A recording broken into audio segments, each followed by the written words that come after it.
Alright, so this is a little bit about responsive design using style sheets with ADF faces. So what you're seeing right now on the screen is actually my Android tablet, and it shows you a page that is available in our Chrome browser on the Android tablet, and you can see how the page looks like right now. Some things to notice: there's a full menu up here, there's department on this side, employees on this side, and a large title with an icon and a footer for our page. Now what I wanted to show you is what happens when I switch the orientation of the device. So I'm just going to switch the orientation like this.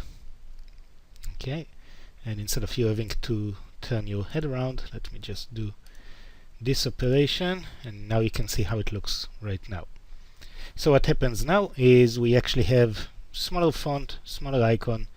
Instead of having a full menu all across the page, we just have this menu item over here. The department that was on the side jumped to the top, and then we have employees beneath it, and the footer down here, again with a smaller font. Just to show you an interesting aspect, if we click on the previous department to go to department 50, which has more employees, the page is now in flow mode. You can see on the side, there's no scroll bar, but you can actually use your finger to scroll through the list of employees. Okay.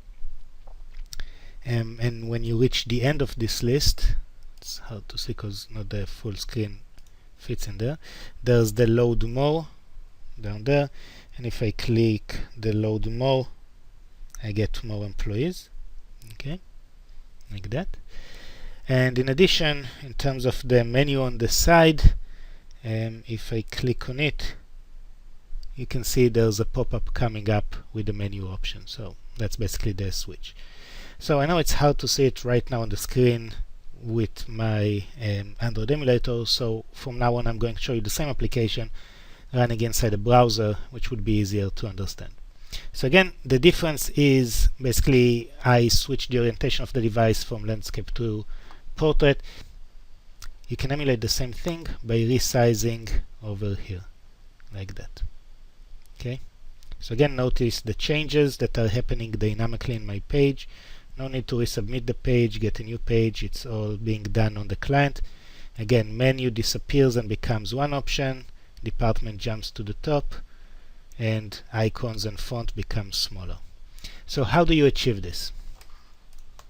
Here's our application. So the first thing I have in my application is a skin. Inside the skin I don't change anything in terms of colors, I just define some style classes. To make it a little bit more understandable to the rest of the demo, I defined one style class called wide and one called narrow. The idea is that things that are going to be assigned the style class wide are going to be displayed where in a landscape mode, narrows are going to be displayed in portrait mode. I also have an adjust font, or basically adjustable font, with the default size set to large. Again, in terms of the properties here, the only property I'm using is display, which is sometimes none and sometimes inline. And that's what's in my page. We'll talk about this one later on. This is, what's in my skin. Then in my page, this is the page that we just ran, some items would have the narrow indication next to them. Some other items would have the wide. So what you're looking at,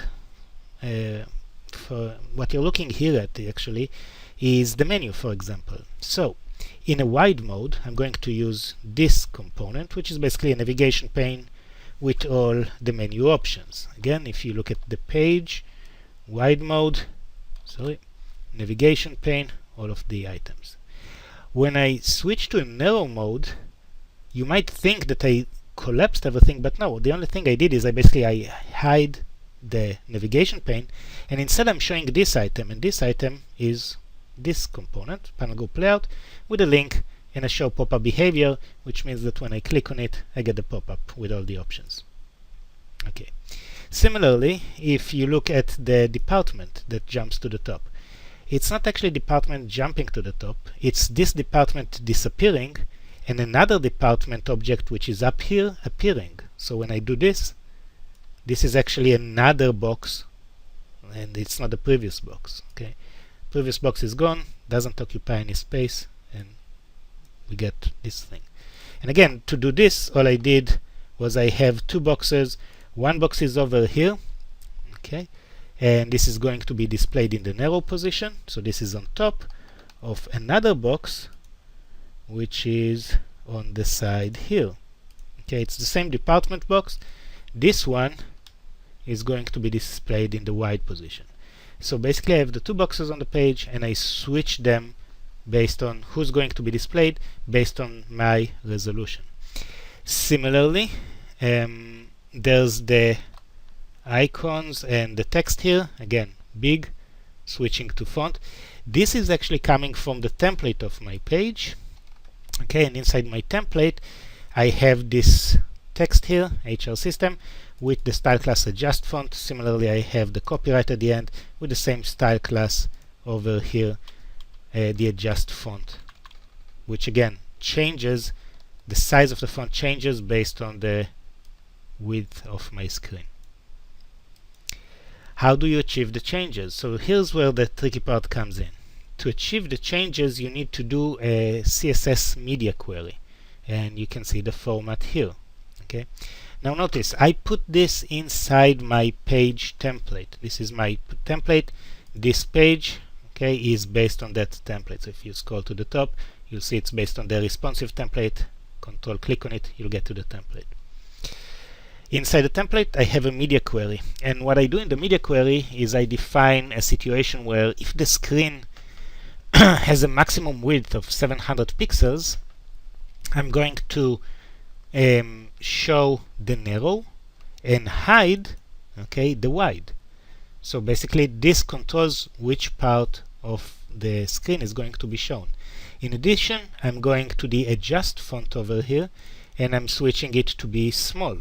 Okay, this is in a narrow situation where the screen width is maximum of 700. If it's not the situation, then everything is being picked up from the central screen, which basically has the reverse in terms of wide and narrow, and the adjustable font is set to large. Okay, so this is all you need, basically a media query inside your page, and this is important. Right now you can't put the media query inside your skin file, it won't work. If it's inside your page or inside your template, like I do over here, this would still work.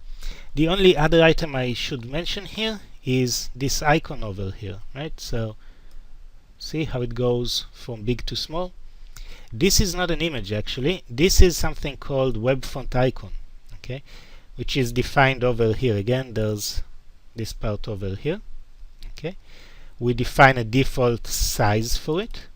Okay, and then in our page, this is actually coming in our template, this is actually the icon. It's an output text that uses this specific font that is displayed as icons. And as I move to a smaller size of a screen, I change the font size. So originally 36 pixels, smaller 24, basically making the font smaller and making the icon smaller. So again, you can look up this terminology and see how to implement icons in your page that adjust to the size of your screen. And this is how easy it is to implement responsive design inside your ADF Faces application.